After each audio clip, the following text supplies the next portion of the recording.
আগে যদি একটা হয় এটা আসলে হবে না। সেজন্য যারা জানাজার পশ্চিম পাশে চলে গেছেন তারা তো ওদিকে চলে যান। আমাদের মধ্যে মানে এক হাত ভালো চলবে, সমস্যা নেই। আর একটা মশলা এই যে অনেকে এখন উর্দু করতে গেছে জানাজার জন্য, যদি জানাজা চলে যায় সেই সময় টাইম করা যায়, সেই সময় টাইম করা যায়।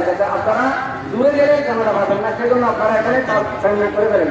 বা স্কুলের শিক্ষার্থী যারা আছে তারাও জানাজা করে এই ট্রেনিং করে জানাজার মধ্যে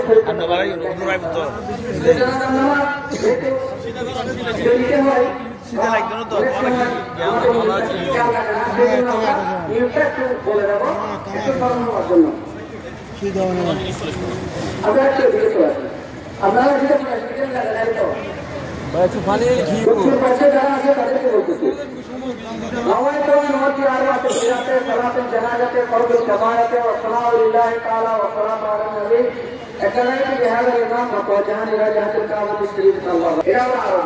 আর যদি আমরা আরবি না জানি তাহলে আমরা কি করবো? আমরা এই